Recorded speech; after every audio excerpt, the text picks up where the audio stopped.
sou Mara Nixon, tenho 35 anos, sou militar e mãe solteira de 2 gêmeos incríveis de 10 anos, Léo e Teia. Depois do meu divórcio, há 2 anos, e de receber ordens de transferência para Fort Liberty, na Carolina do Norte, morar com meus pais pareceu a solução perfeita. O que a princípio pareceu uma bênção, não foi. Contribuí para a casa, segui todas as regras e tentei ser a filha perfeita.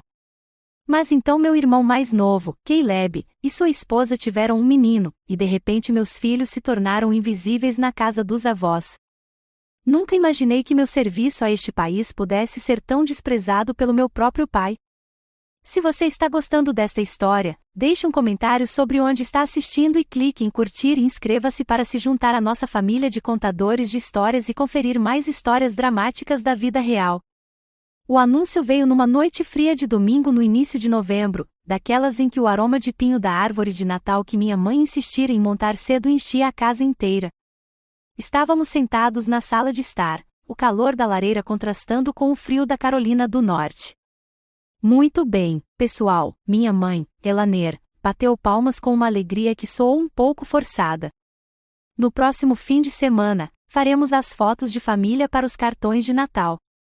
Uma pequena e frágil centelha de esperança acendeu-se em meu peito.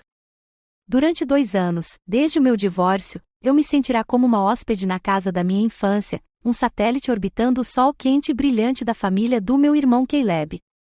Mas isso era diferente. Uma foto de família era uma declaração de união. Era uma chance, pensei, de finalmente nos sentirmos uma família completa novamente, uma chance real para meus filhos se sentirem parte de algo. Essa esperança me impulsionou durante a semana. Passei uma noite inteira passando cuidadosamente o vestido de veludo favorito da Teia, cujo verde escuro era um complemento perfeito para as festas de fim de ano. Garanti que a camisa social do Léo estivesse impecável e branca, combinando-a com sua melhor calça caqui.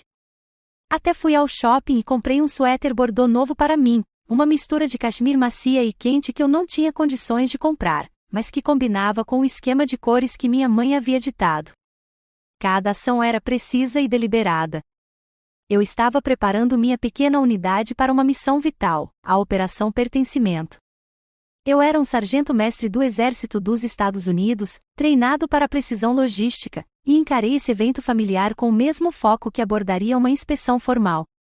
Eu realmente me permiti acreditar que as coisas poderiam melhorar, que o amor profundo e tácito da família acabaria vencendo.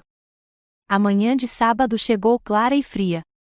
Acordei meus filhos cedo, os alimentei, os vesti e os preparei para sair 1 hora antes do previsto. O cabelo de Teia estava penteado em uma cascata brilhante, e Léo, apesar dos gemidos, estava incrivelmente bonito. Olhei para meus filhos, seus rostos limpos e brilhantes de expectativa, e meu coração se encheu de alegria. Quando estávamos prestes a descer, minha mãe apareceu na porta do meu quarto. Ela tinha uma expressão confusa no rosto, as mãos torcendo o avental que ainda usava. Mara, querida, ela começou, evitando meu olhar. Caleb acabou de ligar. O pequeno Grayson está com um pouco de febre, e a Chloe está muito preocupada. Eles querem tirar a foto agora mesmo para que possam levá-lo para casa e descansar. Ela finalmente olhou para mim, com um olhar suplicante. Você e as crianças se importariam de ficar aqui por enquanto? É tão caótico tentar tirar fotos com um bebê doente. Senti uma sensação familiar de aperto, mas a reprimi. Podemos ir com você, ofereci, com a voz firme. As crianças podem esperar em silêncio. Ah, não. É melhor assim, insistiu ela, acenando com a mão, dispensando-a. O fotógrafo disse que pode simplesmente usar o Photoshop para inserir vocês 3 mais tarde. A tecnologia é incrível hoje em dia. Vai ficar completamente natural. Sua explicação soou tão razoável, tão cheia de preocupação com seu neto doente. E eu, que fui treinada durante toda a minha vida adulta a confiar em meus comandantes, a confiar na cadeia de comando, recorri ao meu treinamento. Confiei na minha mãe. Então, assenti. Concordei. Então, Passei os próximos 10 minutos consolando meus filhos decepcionados, alisando seus cabelos e prometendo a eles, com uma confiança que eu não sentia, que a foto final seria bonita e que estaríamos todos juntos, sorrindo. 2 semanas depois, chegou uma caixa da gráfica. Naquela noite, minha mãe colocou os cartões de Natal na mesa de jantar como uma mão vencedora de pôquer, com o rosto radiante de orgulho. Não são simplesmente perfeitos, ela murmurou. Peguei um. Minha respiração ficou presa na garganta. O cartão brilhante parecia pesado como um tijolo em meus dedos repentinamente dormentes. A imagem era perfeita. Meus pais, Elaner e Elias, estavam sentados no centro, em um banco elegante, sorrindo calorosamente. À direita deles, meu irmão, Caleb, abraçava orgulhosamente a esposa, Chloe, que segurava o filho deles, Grayson, vestido num terno minúsculo, parecendo um pequeno príncipe. Eles eram a imagem da família americana ideal. E do outro lado dos meus pais, não havia nada, apenas o cenário festivo da lareira decorada. Nem eu, nem Léo, nem Teia. Não era que houvesse um espaço vazio constrangedor. Não, era pior. A foto tinha sido emoldurada e composta como se nunca tivéssemos sido feitos para estar ali. Eles nem tentaram nos colocar no Photoshop. Simplesmente, de forma limpa e eficiente, nos apagaram. Tínhamos sido removidos do registro oficial da nossa própria família. Minha mão tremia quando olhei para minha mãe, que estava ocupada endereçando um envelope. Mãe, consegui dizer, minha voz um sussurro seco. Onde estamos? Ela olhou para cima, seu sorriso vacilando por uma fração de segundo. Ela não me encarou. Ah, querida, esqueci de te contar. O fotógrafo tentou, mas disse, adicionar você simplesmente não ficou natural. Atrapalhou a composição toda. Ela disse isso de forma tão casual, como se estivesse explicando por que havia escolhido uma marca diferente de café. A gente só precisa garantir que a gente consiga um bom café ano que vem, tá? Ela selou o envelope com uma lambida decisiva. Meu pai, Elias, apenas pigarreou, um som seco e indiferente, antes de virar uma página do jornal, o farfalhar do papel ecoando o despedaçar do meu coração. Nenhum pedido de desculpas, nenhum arrependimento, nem mesmo um sinal de reconhecimento. Olhei para os meus filhos. Cada um deles tinha pegado um cartão e o encarava, com o rosto em uma mistura de confusão e uma dor profunda e silenciosa que nenhuma criança de 10 anos deveria sentir. Naquele momento, observando a luz se apagar em seus olhos, finalmente entendi. Não éramos apenas invisíveis. Éramos um incômodo. Um problema que havia sido eliminado de forma organizada e profissional. Olhei para aquele vazio perfeito e deliberado no cartão.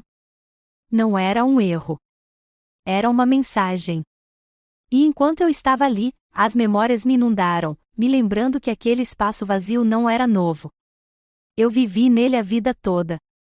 Aquele buraco enorme no cartão de Natal me arrastou de volta no tempo, me puxando para o fantasma de uma lembrança de quando eu tinha 16 anos. Uma tempestade de verão, do tipo que deixa o céu da Carolina do Norte com um roxo machucado, havia devastado nossa cidade e arrancado um pedaço de telhas do nosso telhado.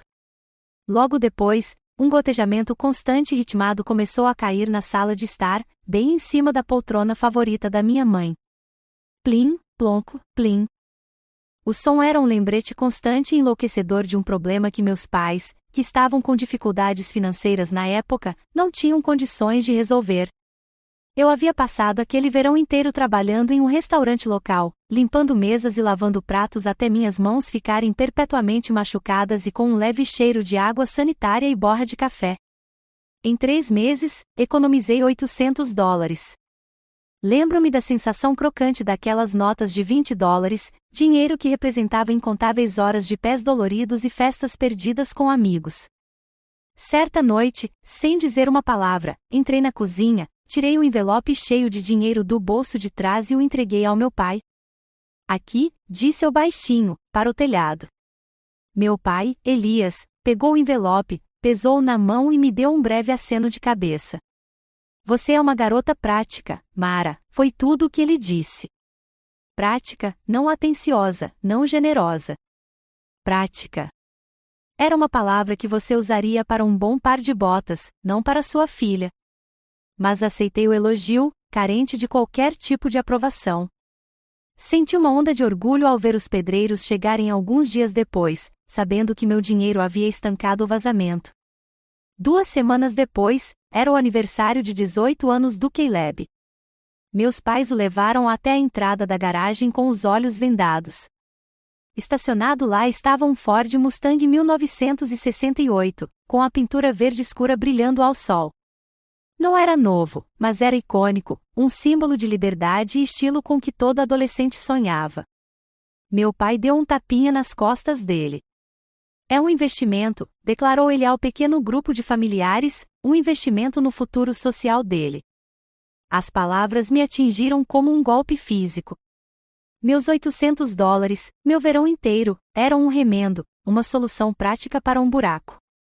O dinheiro deles, que eu sabia que eles não tinham de verdade, era um investimento. Meu dinheiro era usado para manter o mínimo necessário.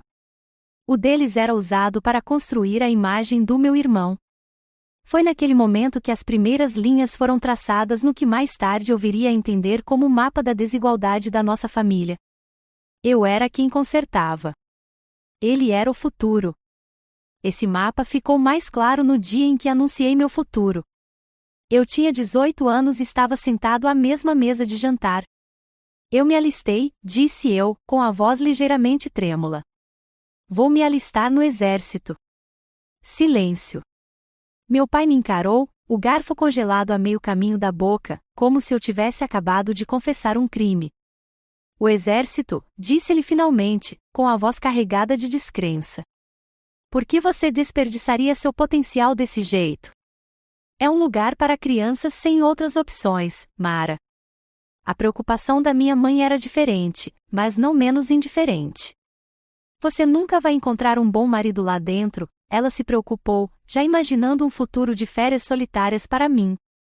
Não houve festa, nem parabéns, apenas uma profunda sensação de decepção. Minha escolha, um caminho de serviço, honra e um desejo desesperado de pertencer a algo que valorizasse disciplina e contribuição, foi vista como um fracasso, um beco sem saída. Compare isso com o dia em que Caleb, recém-saído da faculdade com um diploma em administração, anunciou que lançaria uma startup de tecnologia. Meus pais deram um churrasco comemorativo. Eles sacaram parte de suas economias de aposentadoria para dar a ele um capital inicial, com os rostos brilhando de orgulho. Caleb sabe como criar valor, meu pai gritava para quem quisesse ouvir. O caminho dele foi inovação e riqueza. O meu foi trabalho braçal e salários do governo. Depois que voltei para casa com Léo e Teia, aqueles jantares em família se tornaram uma aula magistral de degradação sutil. Foi um teste para a minha resistência de nível militar. Meu pai inevitavelmente desviava a conversa para o mais recente triunfo de Caleb. Caleb acabou de fechar um negócio enorme com um cliente na Califórnia, anunciava, com os olhos brilhando. O garoto tem um talento nato. Ele realmente sabe como construir algo do nada. Então ele se virava para mim, seu olhar se suavizando com algo que parecia pena. E como estão as coisas na base, Mara? Ainda gerenciando o depósito de suprimentos? Bem, isso é bom. É um trabalho estável. Pelo menos um trabalho estável. As palavras pretendiam soar como um elogio, mas eram uma adaga revestida pela fina doçura da condescendência.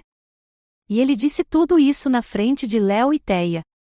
Ele estava ensinando aos meus filhos, seus próprios netos, uma lição tóxica, a carreira da mãe deles, o serviço que ela prestava à nação de uniforme, era um trabalho de segunda classe comparado à busca do tio por dinheiro. Era apenas constante, normal. Todas essas memórias, esses fragmentos agudos e dolorosos, giravam em minha mente enquanto eu estava na sala de estar, com o cartão de Natal rejeitado ainda na mão. Não eram incidentes isolados. Eram pontos de dados, meticulosamente mapeados ao longo de décadas, criando um mapa claro e inegável da desigualdade. Eu era a filha funcional, aquela para quem você ligava quando o telhado vazava ou quando uma mão firme era necessária. Eu era aquela que dava apoio, que carregava fardos e de quem se esperava que fizesse isso sem precisar de reconhecimento. Caleb era o filho de ouro, o receptáculo para todas as suas esperanças e sonhos, o investimento que deveria render dividendos de orgulho e status. Tudo o que eu fazia era uma obrigação. Cada pequeno sucesso que ele tinha era uma prova de sua genialidade. Aquele cartão de Natal não foi um descuido. Não foi um momento de esquecimento. Foi uma declaração. Foi a confirmação final e brutal de uma verdade que eu havia passado a vida inteira tentando desvendar. Aos olhos deles, meu valor não estava em quem eu era, mas no que eu podia fazer por eles. E naquele momento, aparentemente, eu não estava fazendo o suficiente para merecer um lugar no filme. Naquela noite, depois de finalmente conseguir colocar as crianças para dormir, com seus rostos confusos e magoados me assombrando, sentei-me diante do meu laptop na escuridão silenciosa do meu quarto. Abri meu aplicativo de internet banking. Com mão firme, transferi o valor mensal das despesas domésticas para a conta do meu pai, como fazia todos os meses há 2 anos. Mas desta vez, foi diferente. Não era mais a contribuição de uma filha. Parecia um pagamento, uma taxa de hospedagem e alimentação, uma transação. E quando cliquei em confirmar, a transação foi concluída, abri uma nova planilha em branco. O cursor piscou na página em branco. Digitei 2 palavras na barra de título, Operação Liberdade. Depois de uma longa noite sem dormir, revivendo mentalmente a crueldade casual da minha família, acordei antes do amanhecer com uma clareza fria e dura. A dor ainda estava lá, um peso no meu peito, mas algo novo se instalou ao lado dela, determinação. Eu não podia mudá-los. Não podia fazê-los ver a mim ou aos meus filhos. Mas eu podia mudar minhas próprias circunstâncias. Eu podia evacuar meus filhos de uma zona de guerra. Enquanto o resto da casa ainda estava escuro e silencioso, desci as escadas até a mesa da cozinha, com o brilho da tela do meu laptop afastando as sombras. Abri um novo arquivo do Excel. O cursor piscou, esperando. Digitei o título, Operação Liberdade. Meu treinamento como sargento-mor em logística assumiu o controle. Não se tratava mais de um drama familiar confuso. Era uma missão. No exército, não se movimentam tropas sem um plano. Você contabiliza cada ativo, cada passivo. Comecei a listar meus recursos, coluna A, meu salário mensal, coluna B, meu auxílio moradia básico, ou BA, o dinheiro que o exército me dava para moradia fora da base, que eu vinha entregando obedientemente ao meu pai, em coluna C, todas as despesas fixas, financiamento do carro, seguro, compras, o dinheiro que eu pagava aos meus pais. Codifiquei tudo por cores, criei fórmulas e fiz projeções. O objetivo era simples e audacioso: economizar o suficiente para a entrada e os custos de fechamento para garantir um empréstimo VA para uma casa modesta em 1 ano. Minha guerra silenciosa havia começado. Não era uma guerra de palavras raivosas. Era uma guerra travada com números em uma planilha, uma batalha travada em silêncio. Para acelerar o cronograma, eu precisava de mais recursos. Meus dias já estavam cheios, desde o horário de trabalho matinal até o fim da tarde no depósito de suprimentos em Fort Liberty. Então, comecei a aceitar bicos. Depois que minhas obrigações oficiais terminavam, eu não voltava para casa. Algumas noites por semana, eu dava aulas particulares de álgebra para os filhos de meus colegas soldados, enquanto meu cérebro alternava entre listas de inventário e equações quadráticas. Nos fins de semana, eu fazia entregas para uma pizzaria local, daquelas com toalhas de mesa xadrez engorduradas e o melhor pepperoni da cidade. As noites eram longas e exaustivas. Eu ficava sentado no meu Honda com uma década de uso entre as entregas, com o cheiro persistente de pepperoni e papelão grudado no estofamento, e uma onda de profunda solidão me invadia. Eu encostava a cabeça no volante e pensava: o que estou fazendo? Eu era um sargento-mor de 35 anos entregando pizzas num sábado à noite. Era humilhante, mas aí eu pegava meu celular e olhava para a foto do Léo e da Teia da nossa última ida ao parque, com os rostos brilhando de tanto rir. Imaginei um pequeno quintal só nosso, um lugar onde o riso deles não seria silenciado, onde seus brinquedos não seriam considerados lixo. E assim, de repente, a exaustão diminuiria, substituída por um propósito renovado. Cada dólar que eu ganhava, cada gorjeta de $5, era mais uma munição na minha luta. Meus pais só viam a superfície. Me viam chegando em casa mais tarde, com o uniforme ainda mais amassado. Você está trabalhando demais, Mara, dizia minha mãe, com a voz carregada de desaprovação. Você nunca está em casa. As crianças precisam de você. Meu pai apenas resmungava, me chamando de workaholic. Eles não faziam ideia de que eu não estava me exaurindo por causa do meu trabalho. Eu estava construindo uma rota de fuga, a $1 de cada vez. Também comecei a construir muros, pequenos no início, mas resistentes. Comecei a recusar educadamente os jantares de domingo quando sabia que Caleb e sua família estariam lá. Desculpa, mãe. Me colocaram na escala de plantão neste fim de semana, eu mentia, com a voz calma e profissional. A culpa era imensa, mas o alívio era ainda maior. Usei aquele tempo para resgatar a alegria dos meus filhos. Fomos à biblioteca local e pegamos pilhas de livros emprestados. Fizemos piqueniques no parque, mesmo que fossem apenas sanduíches e uma garrafa térmica de limonada. Descobrimos um pequeno riacho onde podíamos pular pedras. Nesses pequenos espaços de paz, longe do julgamento constante da casa dos meus pais, meus filhos começaram a se sentir como eles mesmos novamente. Podíamos ser barulhentos e bobos. Podíamos simplesmente ser. Minha mãe reclamava que eu estava me afastando, que eu estava distante. Ela não entendia que eu não estava me distanciando da família. Eu estava protegendo o que restava da minha. Cada não era um saco de areia contra uma enchente crescente. Durante meses, pareceu uma marcha cansativa e solitária. Mas então, um raio de luz surgiu. Certa tarde, na base, vi um folheto em um mural comunitário sobre uma oficina de bem-estar financeiro para militares. Por impulso, me inscrevi. A palestrante principal foi uma sargento-mor aposentada, uma mulher com uma presença marcante e objetiva. Ela falou sobre sua própria trajetória, sobre como usou o benefício do empréstimo do VA para comprar uma pequena fazenda depois de se aposentar. Falou sobre independência, sobre construir uma vida em seus próprios termos, usando os benefícios que havia conquistado. Suas palavras não foram apenas inspiradoras, foram uma ordem direta para agir. No dia seguinte, marquei uma consulta com um especialista em empréstimos do VA. Cheguei com minha planilha da Operação Liberdade impressa, meu arquivo de olerites e extratos bancários organizado como um briefing de missão. Eu estava nervoso, esperando que me dissessem que eu estava a anos de distância do meu objetivo. O especialista, um homem gentil chamado Sr. Davis, examinou meus números. Ele bateu a caneta no meu orçamento meticulosamente organizado, assentindo lentamente. Ele olhou para mim por cima dos óculos, com um pequeno sorriso nos lábios. Sargento Nixon, disse ele, com a voz calorosa e respeitosa, você está indo muito bem. Com base nisso, você se qualifica totalmente para a pré-aprovação. Um calor se espalhou pelo meu peito, um sentimento que eu não tinha percebido que estava perdendo, validação. Pela primeira vez em meses, vi uma luz tangível no fim do túnel. Não era apenas um empréstimo. Não era apenas um número em uma página. Era uma chave. Era uma saída. Se você já teve que lutar silenciosamente uma batalha que ninguém mais podia ver, se você sabe como é trabalhar o dobro pela sua própria paz de espírito, por favor, apoie a luta silenciosa de Mara clicando no botão de curtir.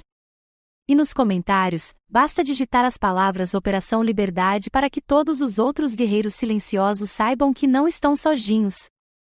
A carta de pré-aprovação da empresa de hipotecas parecia uma medalha secreta presa na parte interna do meu uniforme.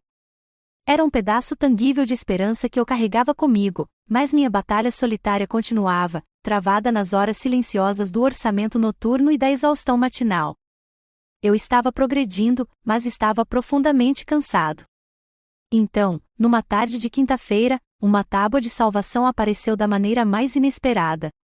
Eu estava no depósito de suprimentos com meu primeiro sargento, Frank Miller.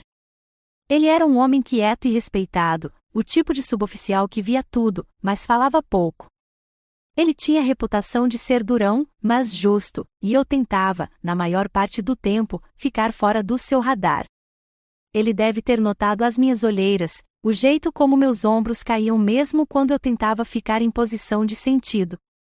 Estávamos terminando uma tediosa contagem de inventário quando ele falou, sua voz um ronco baixo que cortou o silêncio. Sargento Nixon, disse ele, sem tirar os olhos da prancheta, minha esposa Sarah vai fazer um grande caldeirão de gumbo no sábado à noite. Você e seus filhos deveriam vir jantar. Nossos meninos estão sempre perguntando sobre Léo e Teia. Fiquei paralisada, com uma caixa de suprimentos a meio caminho da prateleira. O convite era tão simples, tão direto, que me pegou completamente desprevenida. Na casa dos meus pais, cada interação parecia transacional. Cada convite tinha um custo oculto. Mas isso, era apenas uma oferta de comida e companhia. Fazia tanto tempo que ninguém convidava a mim e aos meus filhos só porque gostavam de nós. O convite de Frank pareceu menos uma cortesia social e mais um cantil de água fresca oferecido a um soldado em uma longa e quente marcha. Fiquei tão atordoado que só consegui dizer baixinho, sim, senhor. Obrigada. Adoraríamos. Ao chegar à casa dos Miller naquele sábado, senti uma pontada familiar de ansiedade. A casa deles, uma modesta casa terra em um bairro tranquilo, não muito longe da base, não se parecia em nada com a imponente casa colonial de 2 andares dos meus pais. Mas assim que saí do carro, pude ouvir o som de crianças rindo no quintal. A porta da frente se abriu antes mesmo que eu pudesse tocar a campainha. Uma mulher com um rosto caloroso e sincero, com um pouco de farinha na bochecha, sorriu para nós. Só podia ser a Sarah. Você deve ser a Mara, disse ela, e antes que eu pudesse responder, ela me puxou para um abraço sincero e caloroso que durou alguns segundos a mais, do tipo que eu não me lembrava de ter recebido da minha própria mãe. Estamos tão felizes que você esteja aqui, disse ela. Frank, os Nixons estão aqui. A casa deles não era grande nem chique, mas estava repleta do caos tranquilo de um lar feliz. Um cachorro latia em sinal de boas-vindas, desenhos de crianças estavam colados na geladeira e o aroma rico e picante de gumbo enchia cada canto. Léo e Teia, normalmente tímidos em situações novas, foram imediatamente arrebatados pelos irmãos Miller e desapareceram no quintal. Sarah me levou até a cozinha. Posso ajudar em alguma coisa? Perguntei, sentindo-me constrangida e deslocada. Você pode me fazer companhia, disse ela, me entregando um copo de chá gelado doce. Enquanto eu estava ali, encostada no balcão, ela se movia pela cozinha com uma graça natural. Era professora do ensino fundamental e tinha uma presença gentil e calma. Depois de alguns minutos de conversa fiada, ela parou de mexer e olhou para mim, com uma expressão gentil. Então, como estão as coisas em casa? Sério? O Frank disse que você anda bem estressada ultimamente. Foi a pergunta simples e direta, a preocupação genuína em seus olhos, que me fizeram chorar. As paredes que eu havia construído com tanto cuidado, a disciplina que eu usava para controlar minhas emoções, simplesmente ruíram. Para meu horror, sentia as lágrimas brotando. Tentei falar, mas um soluço ficou preso na minha garganta. E assim, de pé na cozinha quentinha e perfumada de uma quase desconhecida, contei-lhe tudo, o cartão de Natal, os anos em que fui a filha prática, as comparações constantes, os jantares de partir o coração.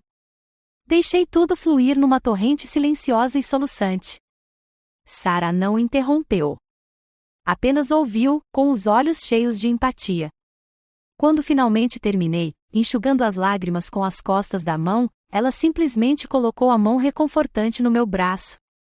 Ah, querida, sussurrou, ninguém deveria passar por isso sozinho. Mais tarde naquela noite, depois de um jantar barulhento e alegre, repleto de risadas como eu não havia experimentado em 2 anos, as crianças estavam acomodadas na sala assistindo a um filme. Frank e eu nos sentamos na varanda dos fundos, o ar fresco da noite um alívio. Ele me entregou um copo de chá gelado e ficou em silêncio por um longo momento, apenas olhando para o quintal escuro. Sargento Nixon, disse-lhe finalmente, seu tom mudando de anfitrião amigável para o primeiro sargento que eu conhecia, vou falar com você, soldado para soldado. você está em um ambiente hostil. Sua família está conduzindo operações psicológicas que estão degradando seu moral e o de seus filhos. Eles estão isolando você de sistemas de apoio. Este não é um problema familiar típico. Isto é uma campanha, e você precisa de um plano de resgate. Suas palavras foram diretas, quase brutais. Mas ouvir minha situação em termos militares, a linguagem de estratégia e sobrevivência que eu entendia tão bem, foi como um balde de água fria e esclarecedora. Ele não estava me dizendo que eu estava sendo excessivamente emotiva ou sensível. Estava me dizendo que eu estava sob ataque e que minha resposta, planejar, me preparar, encontrar uma saída, não foi um exagero, mas uma decisão tática correta e necessária. Ele validou tudo o que eu estava sentindo. Quando chegou a hora de ir embora, Sarah nos encontrou na porta com um pote pesado de sobras de gumbo para o almoço das crianças no dia seguinte, disse ela, colocando-o em minhas mãos. Então, ela apertou meu braço. E Mara, nunca pense, por um segundo sequer, que está sozinha nisso. Somos sua família agora. A família militar cuida dos seus. Voltando para casa naquela noite, com meus filhos dormindo pacificamente no banco de trás, o aroma do gumbo da Sarah perfumando o carro, não me senti sozinha. Pela primeira vez em muito tempo, me senti vista. Eu tinha aliados. Eu tinha um porto seguro. Minha Operação Liberdade não era mais uma missão solo. Agora eu tinha uma equipe de bombeiros me protegendo. E isso mudou tudo. O calor da minha noite com os Millers me carregou por alguns dias, um escudo frágil contra o frio da minha própria casa. Mas esse escudo estava prestes a se estilhaçar. O jantar do domingo seguinte pareceu uma emboscada estratégica. O ar estava carregado de uma tensão silenciosa das minhas ausências recentes. Então, entre o purê de batatas e a caçarola de vagem, Caleb e Chloe soltaram sua bomba. Então, grandes novidades, anunciou Caleb, com um sorriso maroto se espalhando pelo rosto. Finalmente estamos começando a grande reforma na nossa casa. Vai ser incrível, Chloe interrompeu, com a voz melosa e melosa. Mas é um projeto enorme. O empreiteiro disse que precisaremos ficar fora de casa por alguns meses, então vamos ficar aqui um pouco. Caindo aqui. As palavras foram ditas como uma declaração de fato, não um pedido. Eles não olharam para mim. Não pediram minha opinião. Embora minha contribuição mensal mantivesse as luzes acesas e a despensa abastecida, minha presença e a dos meus filhos eram apenas um detalhe irrelevante em seu grande plano. Meu pai deu um tapa na mesa de alegria, fazendo os talheres saltarem. Que maravilha! A família inteira sob o mesmo teto novamente. Vai ser como nos velhos tempos. Então ele se virou para mim, seu tom mudando de comemorativo para autoritário. Mara, você precisa tirar algumas coisas das crianças do quarto delas. Arranje espaço para o berço do Grayson e todos os seus pertences. Ele deu a ordem como um general, mas se esqueceu de um detalhe crucial: eu também era um soldado. E eu sabia como era uma invasão. Em uma semana, meu santuário temporário tornou-se um território ocupado. A invasão foi rápida e total. Brinquedos de plástico caros e coloridos, pertencentes a Grayson, colonizaram a sala de estar, uma bagunça barulhenta e caótica na qual meus filhos foram instruídos a não tocar. A coleção de livros de Chloe sobre parentalidade positiva com títulos como O Pai Desperto e Criando uma Criança Segura estavam espalhados por todas as superfícies disponíveis, monumentos à sua autoproclamada competência. Ela imediatamente estabeleceu um novo conjunto de regras para a casa, todas centradas no filho, nada de barulhos altos durante as sonecas de Grayson, que pareciam durar o dia todo, nada de televisão nas áreas comuns, porque a luz azul atrapalha os padrões de ondas cerebrais dos bebês, nada de lanches açucarados em casa, o que significava que meus filhos não podiam nem comer um biscoito depois da escola. No entanto, apesar de todas as suas regras hipócritas, Chloe e Caleb eram as pessoas mais bagunceiras e desconsideradas que eu já conhecera. Fraldas sujas eram deixadas na mesa de centro. Tigelas de papinha orgânica pela metade eram deixadas com crostas no balcão da cozinha. A casa, antes meu refúgio tenso, mas organizado, agora parecia uma prisão sufocante, e meus filhos e eu éramos os detentos de nível mais baixo. A primeira grande vítima da ocupação foi a música de Thea. Minha filha adorava violino. Praticar à tarde era sua maneira de relaxar depois de um longo dia de escola, com as melodias de Vivaldi e Bach preenchendo nosso pequeno canto da casa com algo belo. Certa tarde, ela estava no meio de uma peça quando Chloe saiu do quarto, com uma carranca profunda estampada no rosto. Mara, você pode, por favor, pedir para ela parar, disse ela, com a voz transbordando de irritação. Esse barulho está assustando o Grayson. Olhei para ela, estupefata. Barulho? Ela tinha chamado a música da minha filha de barulho. Chloe, este é o horário de prática diária dela. Ela tem um recital em breve, eu disse. Chloe apenas deu de ombros, um gesto de suprema indiferença. Bem, você deveria encontrar um hobby mais tranquilo para ela. Esta casa precisa ser um ambiente tranquilo para uma criança em desenvolvimento.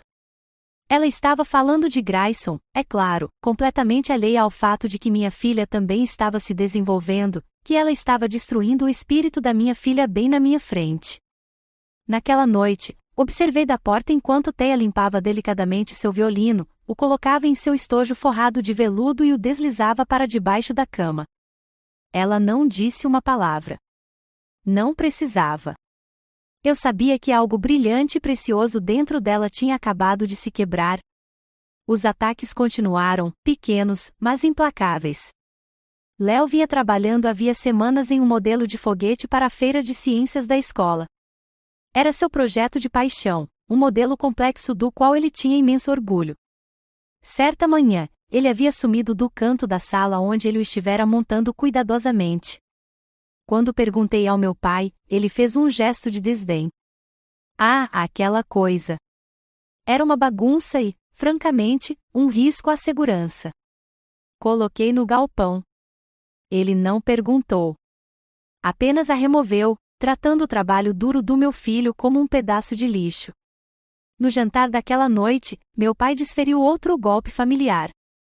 Na frente de todos, ele mais uma vez elogiou o mais recente empreendimento de Caleb antes de se virar para mim com aquele olhar de pena. É tão maravilhoso vê-lo construindo um legado, disse ele.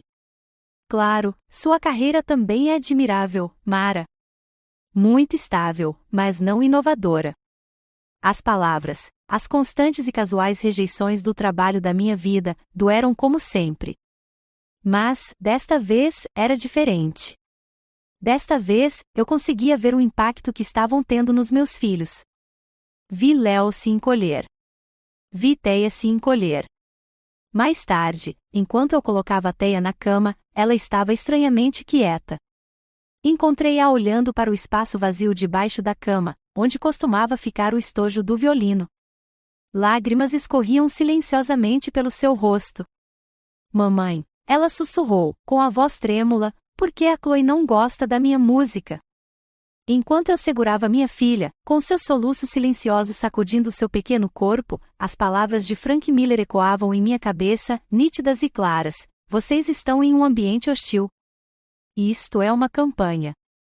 E eu soube, com uma certeza que me arrepiou até os ossos, que meus filhos tinham acabado de se tornar as primeiras vítimas. Essa era uma linha que eu não os deixaria cruzar. A guerra silenciosa e estratégica para economizar dinheiro não era mais suficiente. A ocupação precisava acabar. Era hora de uma contraofensiva. O ponto de ruptura não veio com um grito. Veio no meio de um longo e ansioso silêncio. Eu tinha um exercício obrigatório de treinamento de campo de 36 horas na base, parte da rotina da vida militar. Mas desta vez foi diferente. Foi a primeira vez que passei a noite longe das crianças desde que a ocupação de Caleb e Chloe começou. Antes de partir, preparei tudo meticulosamente. Separei as roupas das crianças, preparei a merenda escolar para os próximos 2 dias e conversei com minha mãe. Mãe, este é o inalador de resgate do Léo, eu disse, colocando o dispositivo de plástico azul firmemente em sua mão. Ele fica com chiado quando o ar está úmido. Por favor, certifique-se de que ele esteja com ele. Ela sentiu vagamente, mais interessada no programa de TV que passava ao fundo. Durante todo o exercício, um frio na barriga me percorreu o estômago. Minha intuição de soldado, o mesmo instinto que avisa quando algo está errado em patrulha, gritava para mim. Na segunda tarde, durante um breve intervalo, tentei ligar para casa. Ninguém atendeu. Liguei novamente, direto para a caixa postal. Mandei uma mensagem para Teia: tudo bem? Amo você. Minutos depois, recebi uma resposta. Não eram palavras. Era apenas um emoji, um rosto triste com uma lágrima. Era só isso. Meu coração batia forte contra as costelas. Encontrei meu comandante. Senhor, tenho uma emergência familiar. Preciso voltar para casa imediatamente. Eu não sabia dos detalhes, mas sabia que meus filhos estavam em apuros. Não percebi o quanto eu estava certa. Ultrapassei todos os limites de velocidade dirigindo para casa, com os nós dos dedos brancos no volante. Entrei pela porta da frente, com o peito arfando. A cena na sala de estar era irritantemente normal. Caleb e Chloe estavam esparramados no sofá, assistindo a um reality show em uma tela tão grande que dominava o ambiente. Eles olharam para cima, irritados com a minha entrada repentina. Onde estão Léo e Teia? Perguntei, com a voz tensa. Chloe gesticulou preguiçosamente com o polegar em direção à porta do porão. Eles estão lá embaixo, disse ela, com os olhos já voltados para a TV. Precisávamos montar uma área de lazer maior para o Grayson aqui em cima. Então, o papai nos ajudou a levar as coisas deles para baixo. Meu sangue congelou. Não andei. Corri. Abri a porta do porão e desci os degraus de madeira bambus. O cheiro úmido e mofado me atingiu como uma parede física. E então os vi na luz fraca e empoeirada de uma única lâmpada nua. A vida dos meus filhos tinha sido relegada a um canto. Suas camas estavam encostadas em uma parede de concreto em ruínas, suas roupas empilhadas desordenadamente em caixas abertas. Léo estava encolhido em seu colchão, enrolado em um cobertor fino, seus ombros pequenos tremendo. Eu podia ouvir do outro lado do quarto, o som tenso e agudo de sua respiração ofegante. Teia estava ao lado dele, com o braço em volta dele protetoramente, o rosto pálido de medo. O ar estava carregado com o cheiro de mofo e decomposição. Minha raiva se tornou fria, cortante e clara. Era uma arma. Aproximei-me, peguei meu filho no colo, que tremia, e segurei a mão da minha filha. Vamos, disse eu, com a voz perigosamente calma. Subimos as escadas de volta, deixando os pertences descartados no escuro.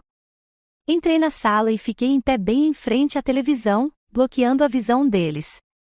Meu pai, Caleb e Chloe olharam para cima, assustados ao me ver segurando meu filho ofegante. Quem, perguntei, com a voz baixa e firme, te deu permissão para fazer isso? Meu pai, Elias, foi o primeiro a se recuperar, seu rosto endurecendo numa carranca familiar. Não exagere, Mara. É temporário. Eles são crianças. Podem dormir em qualquer lugar, Caleb interrompeu, sua voz transbordando aquela presunçosa arrogância que eu havia passado a desprezar. Precisávamos de espaço, Mara. Grayson é sensível à poeira lá em cima. Suas palavras foram como um tapa na cara.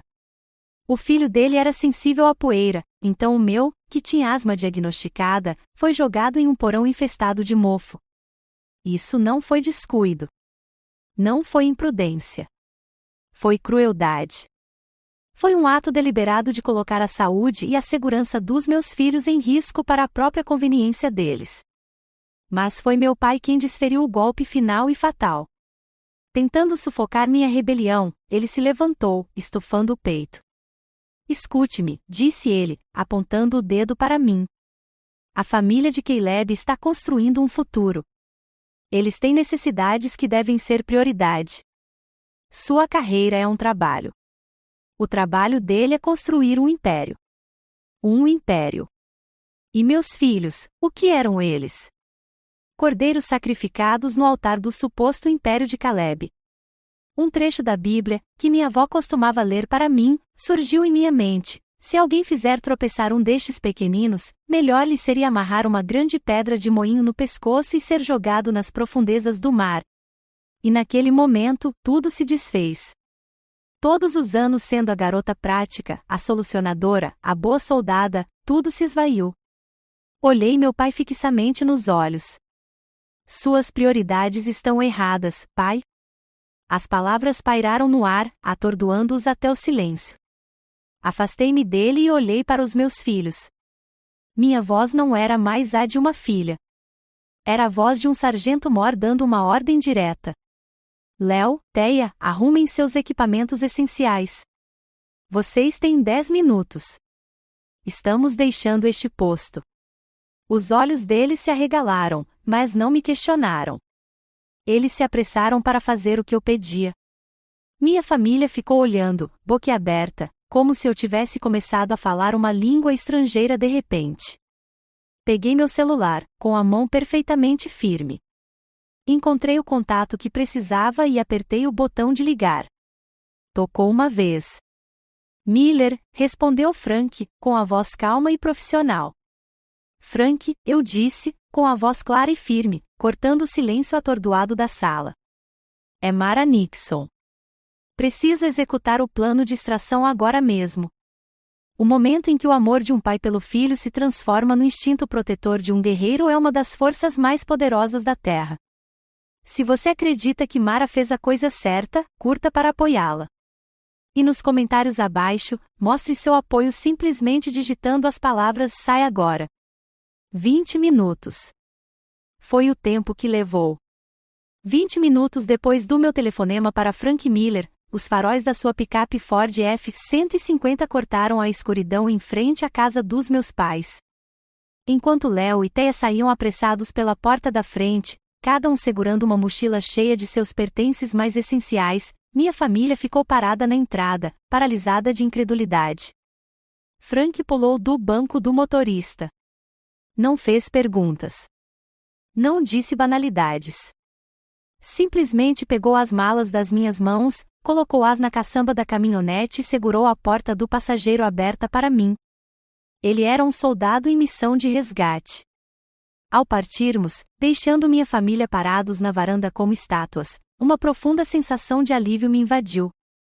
Quando chegamos à casa dos Miller, as luzes estavam acesas e Sarah nos esperava na porta. Ela também não nos bombardeou com perguntas. Apenas se ajoelhou, abriu os braços e disse: "Bem-vindos ao lar, pessoal." Foi na segurança do abraço dela que Léo e Teia finalmente se soltaram. O medo e a confusão que haviam reprimido por tanto tempo transbordaram em lágrimas. Sarah apenas os abraçou, murmurando palavras de conforto, enquanto Frank, silenciosamente, trazia nossas malas. Ela os conduziu ao quarto de hóspedes, onde já havia arrumado as camas e deixado copos de leite morno e biscoitos no criado mudo. Observando meus filhos sendo envolvidos por tamanha gentileza incondicional, eu tinha absoluta certeza de que havia feito a escolha certa. Este era o nosso refúgio. Era onde nos reagruparíamos antes de lançar o contra-ataque. Na manhã seguinte, a mesa da cozinha dos Millers tornou-se nosso centro de operações. Parecia algo saído de um filme, uma reunião tática no coração do subúrbio. Post-its estavam colados nos armários. Um laptop estava aberto na minha planilha da Operação Liberdade. E 3 canecas de café fumegavam no centro da mesa. Tudo bem, comecei, batendo com uma caneta no meu bloco de notas. Fase 1, extração, concluída. Tracei um risco firme no primeiro item da minha lista. Agora estamos na fase 2, posição segura. Esta era minha equipe de combate, minha família escolhida, e eles se moviam com incrível eficiência. Sarah, com a praticidade de sua professora, estava ao telefone com a escola das crianças, explicando calmamente que havia uma situação familiar e garantindo que seus registros de frequência seriam tratados. Frank estava em seu laptop, enviando um e-mail para um contato no Corpo de Bombeiros Militares, o braço jurídico das Forças Armadas. Só por precaução, disse ele. É sempre bom ter um advogado de prontidão. Meu papel era comandar e controlar. Abri meu laptop, meus dedos voando pelo teclado. chega de planejamento secreto e solitário. Era hora de agir. Enviei um e-mail ao especialista em empréstimos do VA, Sr. Davis, informando que meu cronograma havia sido acelerado. Então, pesquisei as informações de uma corretora imobiliária que havia pesquisado semanas antes, uma mulher especializada em ajudar famílias de militares a se mudarem. Por um instante, meu dedo pairou sobre o botão de chamada. Admitir que precisava de ajuda, expor os segredos horríveis da minha família a um estranho, me fez sentir vulnerável, fraca. Senti uma vida inteira de condicionamento me dizendo para lidar com meus problemas com calma, para não ser um fardo. Mas então me lembrei de uma palestra da Brené Brown que assisti online tarde da noite. Vulnerabilidade não é fraqueza, ela disse. É a nossa maior medida de coragem. Respirei fundo. Ousar pedir ajuda, ousar defender meus filhos, isso não era fraqueza. Era força. Era coragem. Apertei o botão de chamada. Bom dia. Aqui é a Linda, respondeu uma voz profissional. Minha voz saiu clara e firme, sem o pânico que eu sentia por dentro. Oi, Linda. Meu nome é Sargento Mara Nixon. Estou procurando uma casa de 3 quartos para alugar, algo com quintal, perto da escola primária. Preciso me mudar o mais rápido possível. Meu orçamento é X e tenho uma pré-aprovação de empréstimo do VA para uma compra futura. Eu não era uma mulher desesperada fugindo da família. Eu era uma cliente qualificada com um conjunto claro de requisitos. Eu estava no controle. Linda era incrível. Ela entendia a urgência da vida militar. Entendido, sargento. Deixe-me ver o que posso fazer. Enquanto minha família provavelmente estava em casa, presumindo que eu estava desmoronando, esperando que eu voltasse rastejando em uma semana, eu estava executando um plano. Abri um aplicativo de checklist no meu celular, que eu usava para organizar movimentações logísticas complexas na base. Criei uma nova lista intitulada Operação Nova Base. Fase 1, extração, concluída. Fase 2, posição segura, em andamento. Fase 3, recuperação de ativos, pendente. Fase 4, estabelecer nova base operacional avançada, pendente. Ver tudo planejado, dividido em etapas gerenciáveis, acalmou a tempestade dentro de mim. Não era apenas uma crise emocional. Era um problema logístico, e eu era especialista em resolvê-los. Naquela tarde, um e-mail da Linda chegou à minha caixa de entrada. Continha links para 3 imóveis disponíveis para alugar, todos dentro do meu orçamento e no distrito escolar certo. Mas um deles fez meu coração disparar. Era uma pequena casa azul em uma rua tranquila e arborizada. As fotos mostravam um interior limpo e iluminado, mas era a foto do quintal que o selava. Havia um carvalho enorme e esparramado, seus galhos grossos parecendo feitos para um balanço de pneu.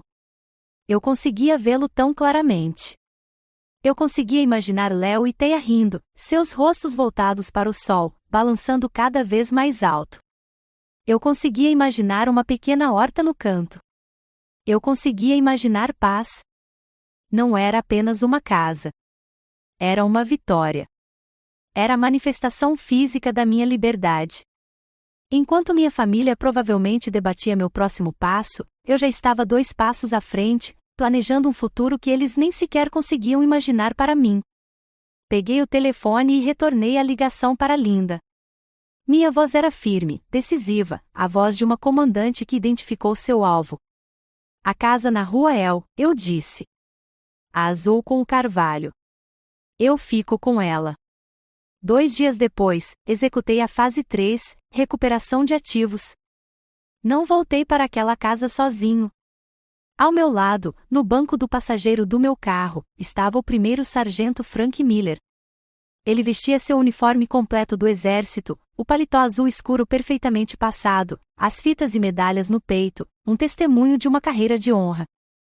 Ele não disse uma palavra, mas sua presença era um escudo. Ele era um símbolo silencioso da ordem, disciplina e integridade que minha família havia tão levianamente descartado. Atrás de nós, um caminhão de mudança de uma empresa local que eu havia contratado roncava, pronto e esperando. Paramos no meio-fio. O caminhão de mudança estacionou atrás de nós com um leve chiado dos freios a ar. Não bati na porta. Não toquei a campainha. Enfiei minha própria chave na fechadura, girei e entrei. Minha família estava na sala de estar, exatamente como eu os imaginara, imersos na luz da tarde da televisão. Minha mãe, meu pai, Caleb e Chloe. Todos olharam para cima quando entramos e congelaram. A visão de mim, seguida pelo primeiro sargento Miller em uniforme completo e, em seguida, por dois grandes profissionais de mudança em macacões da empresa, destruiu completamente a realidade deles. A atmosfera na sala mudou instantaneamente. O ar crepitou. Eu não era mais a filha arrependida que voltava para implorar por perdão. Eu era uma oficial comandante chegando para supervisionar uma operação planejada. Meu pai foi o primeiro a encontrar a voz, tentando recuperar sua autoridade. Mara, qual é o significado disso? Que circo é esse? Ele gesticulou vagamente para os carregadores. Vocês acham que podem simplesmente sair e se virar sozinhas com duas crianças? Vocês vão voltar aqui em uma semana com o rabo entre as pernas. Encontrei seu olhar, o meu perfeitamente calmo. Não havia raiva, nem lágrimas, apenas uma resolução silenciosa e inabalável. Não, pai, eu disse, com a voz calma. Eu não volto. Fui até a mesa de centro e coloquei uma pasta fina de papel pardo sobre ela. Não a bati com força. Coloquei-a com um movimento suave e deliberado que, de alguma forma, soou mais alto que um grito. Deslizei o primeiro documento para fora. Este, disse eu, empurrando-o em sua direção, é o contrato de locação completo da casa na Rua El, que assinei esta manhã. Meus filhos e eu nos mudamos amanhã. Deslizei o segundo documento para fora. Esta é uma cópia do meu extrato bancário mais recente. Como podem ver, tenho o suficiente nas minhas economias para cobrir todas as nossas despesas pelos próximos 6 meses, sem contar com a minha renda adicional.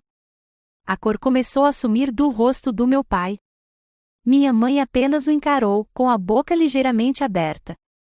Então, puxei o último pedaço de papel e isto, eu disse, com a voz quase clínica, é a carta de pré-aprovação para um empréstimo imobiliário do VA no valor de $250 mil. Então, respondendo à sua pergunta, sim, acho que consigo. Caleb soltou uma risada áspera e incrédula. Ele balançou a cabeça, e um sorriso irônico retornou ao rosto. Onde você conseguiu tanto dinheiro? O que você pode fazer com o salário de um sargento? Essa era a oportunidade que eu esperava. Voltei toda a minha atenção para ele. Era o movimento final, o checkmate. Você se lembra do meu auxílio moradia, Caleb, o BA? Aquele pagamento substancial e isento de impostos que o exército me dá todo mês para garantir que meus filhos tenham um teto sobre suas cabeças? Fiz uma pausa, deixando a pergunta pairar no ar. O dinheiro que venho transferindo obedientemente para a conta bancária do papai nos últimos 2 anos para ajudar a família? Não desapareceu simplesmente. Eu economizei. Cada centavo que não foi usado para esta casa, eu guardei. Enquanto você estava ocupado construindo seu império com o fundo de aposentadoria da mamãe e do papai, eu estava construindo meu cofre de guerra. Minha mãe finalmente falou, sua voz um sussurro engasgado. Mas esse dinheiro era para você nos ajudar, para contribuir. Eu a interrompi, minha voz agora fria e dura como aço. Não, eu disse, olhando dela para meu pai. Aquele dinheiro era para dar abrigo aos meus filhos. Eu o usei para ajudar esta família por um senso de dever. Agora ele será usado para o propósito a que se destina. Silêncio. Um silêncio denso e sufocante preencheu a sala. O sorriso presunçoso desapareceu do rosto de Caleb, substituído por uma expressão confusa e boquiaberta. Chloe olhou de mim para ele, com os olhos arregalados de horror crescente. Meu pai encarou os papéis sobre a mesa como se estivessem escritos em uma língua que ele não conseguia compreender.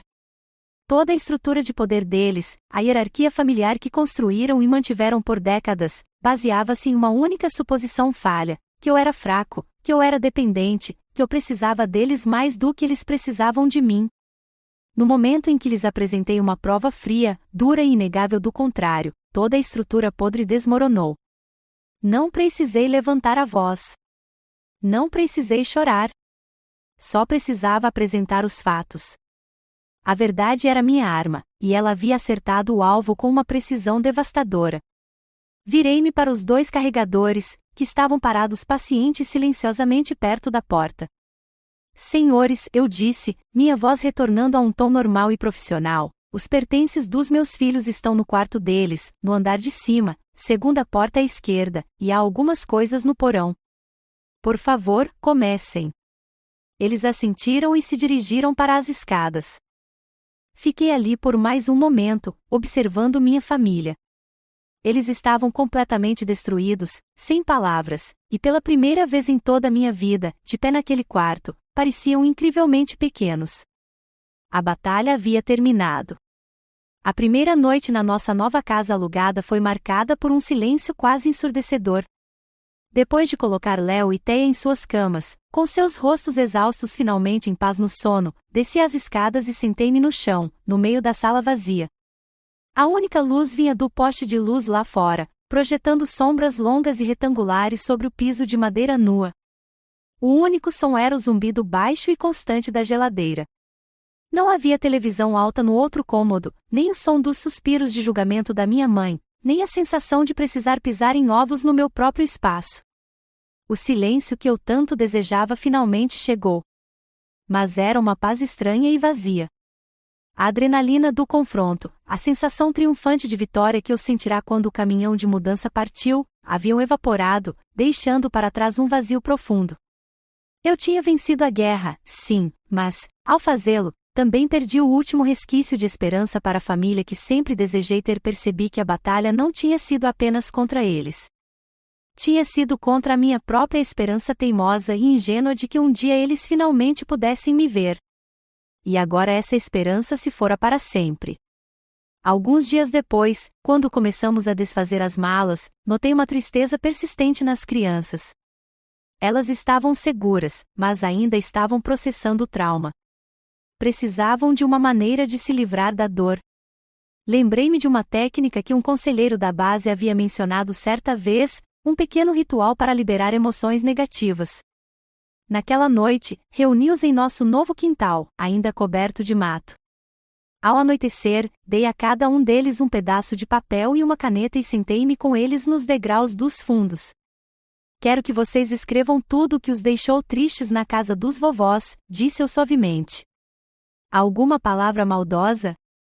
Alguma vez se sentiram invisíveis ou injustos? Coloquem tudo para fora. Observei-os, com as sobrancelhas franzidas em concentração. Teia escrevia furiosamente, o lápis arranhando o papel. Léo escreveu apenas algumas palavras e, em seguida, desenhou um foguete em miniatura quebrado. Peguei meu próprio pedaço de papel e escrevi minha própria lista. Invisível. Indigno. Insuficiente. Uma decepção. Prático. Quando terminamos, peguei uma pequena tigela de metal. Um por um, líamos nossas palavras em voz alta, se quiséssemos, e então acendíamos um canto do papel e o jogávamos na tigela.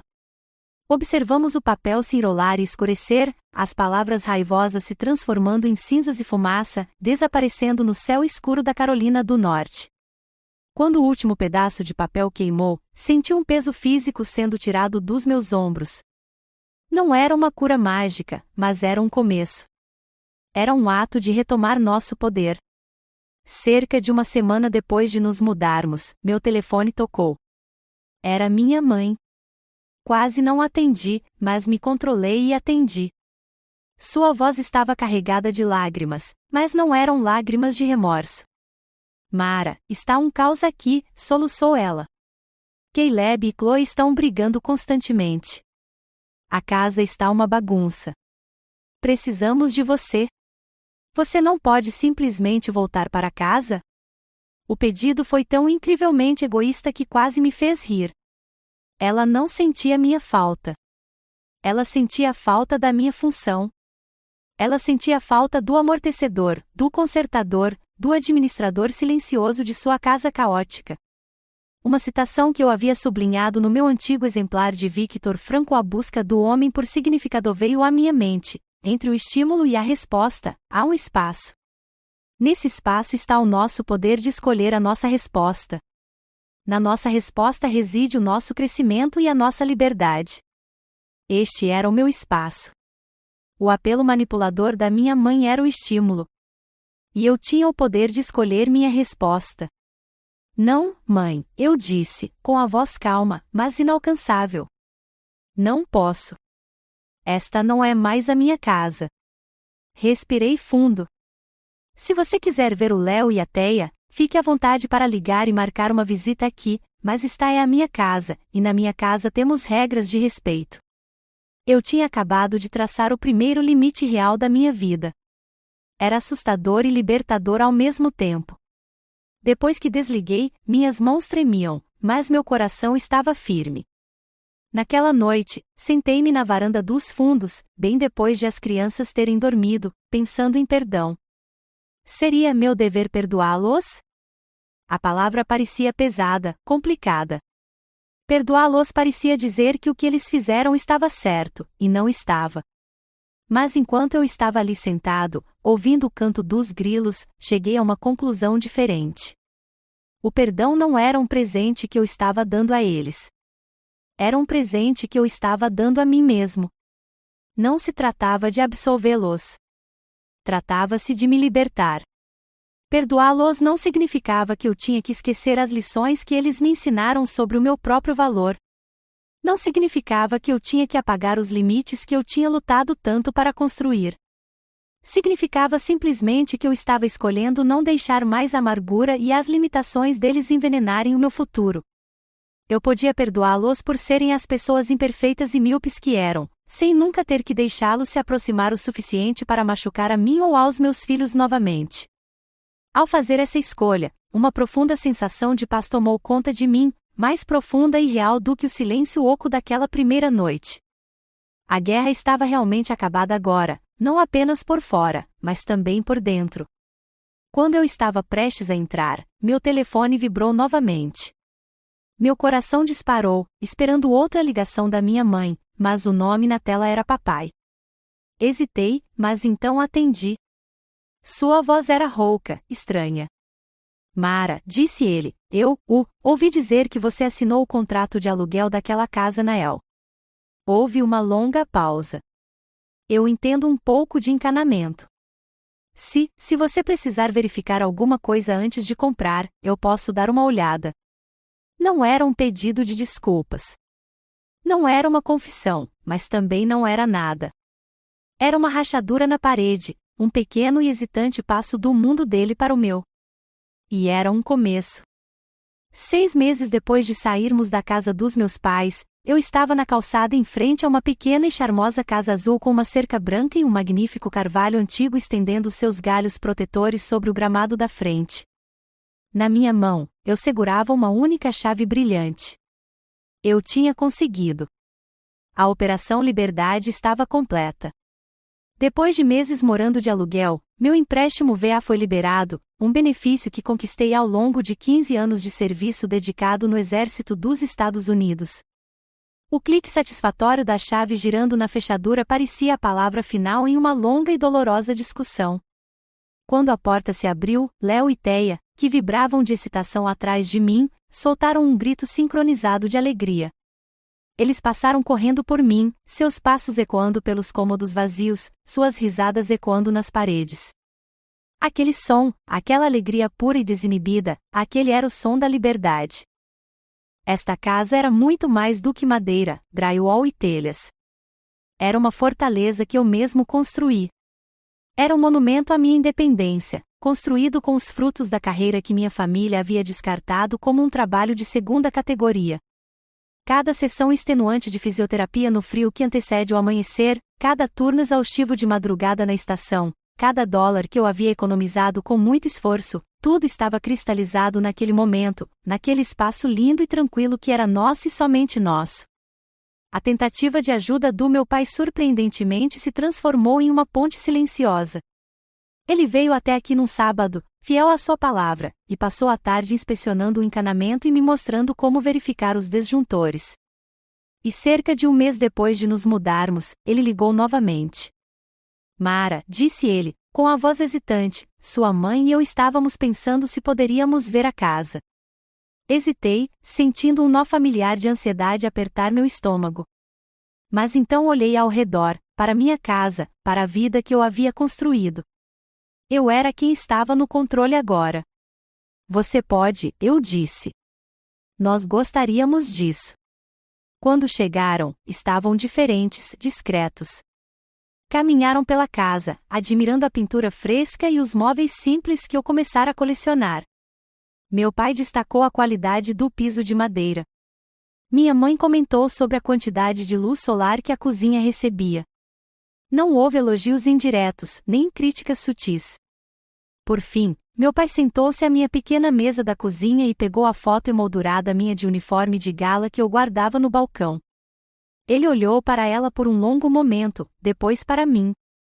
Está tudo em perfeita ordem aqui, Mara, disse ele, com a voz carregada de uma emoção que eu não conseguia identificar. Você fez um bom trabalho. Um trabalho realmente bom. Ele pigarreou. Nós estamos orgulhosos de você. Essas 3 palavras, palavras que eu ansiava por ouvir a vida inteira, ouvi-las agora, depois de tudo, não apagavam o passado, mas eram como uma chuva suave caindo sobre uma terra que estava em seca há muito tempo. Era um começo. Nossa nova vida se estabeleceu em um ritmo tranquilo e feliz. Léo, que sempre fora tão ansioso e quieto na casa dos meus pais, floresceu. Ele se juntou ao clube de robótica da escola, e sua mente brilhante finalmente encontrou um lugar para brilhar. Sua energia nervosa foi substituída por uma confiança serena que fez meu coração doer de orgulho. E Teia, ela voltou a tocar violino. O estojo saiu de debaixo da cama e, logo, as melodias alegres e vibrantes de Vivaldi voltaram a preencher nossa casa à tarde. A música não era mais apenas um ensaio. Era uma celebração. Um dia, eu estava ajudando-a a pendurar uma de suas aquarelas na sala de estar. Ela se afastou para admirar seu trabalho e se virou para mim, com os olhos brilhando. Mamãe, disse ela, eu amo a nossa casa. Fez uma pausa e acrescentou, aqui, sinto que consigo respirar. Suas palavras me atingiram com a força de um golpe físico, e lágrimas brotaram em meus olhos. Ajoelhei-me e a abracei com força, percebendo naquele momento o verdadeiro legado que eu estava construindo para meus filhos. Não se tratava da casa, do dinheiro ou de provar que alguém estava errado. Tratava-se disso, desse sentimento, do direito de ocupar espaço no mundo, da liberdade de simplesmente respirar. A maior herança que eu poderia deixar para eles foi esta lição: vocês nunca devem deixar ninguém definir o seu valor. E vocês devem sempre ter coragem suficiente para construir o seu próprio espaço onde possam respirar. Agora, tenho um novo ritual matinal. Acordo antes do sol nascer, preparo uma xícara de café fresquinho e sento na minha pequena varanda dos fundos. Observo o céu clarear lentamente sobre o pequeno jardim que comecei a plantar. Não vivo mais à sombra de ninguém. Aprendi a criar meu próprio sol. Meu relacionamento com meus pais foi restabelecido, mas nos meus termos, com limites claros e saudáveis. Eles me visitam de vez em quando, e nossas conversas, embora ocasionalmente ainda constrangedoras, não são mais tóxicas. Eu os perdoei, não porque eles pediram ou mesmo porque mereciam, mas porque mereço paz. E nos momentos tranquilos da minha nova vida, comecei a me voluntariar como mentora para soldados mais jovens, compartilhando minha história e meu conhecimento arduamente conquistado sobre planejamento financeiro e definição de limites. Aprendi que transformar suas feridas em sabedoria é o passo final para a cura. Eu sou a Sargento Mor Mara Nixon, uma soldado, uma mãe, uma dona de casa. E esta história, a que estou compartilhando com vocês agora, não é sobre a traição que sofri, mas sobre a vitória que construí para mim. Minha história acabou, mas sei que é apenas uma entre muitas. Cada um de nós travou uma batalha silenciosa e merece construir sua própria vitória. Se esta história ressoou com você, se lhe deu um pouco de força para a sua jornada, ficaria honrado se você compartilhasse essa força. Nos comentários abaixo, simplesmente escreva: eu sou meu próprio raio de sol. Vamos preencher este espaço com luz e lembrar uns aos outros que não estamos sozinhos. E para ouvir mais histórias de resiliência e força, inscreva-se e faça parte da nossa família de contadores de histórias.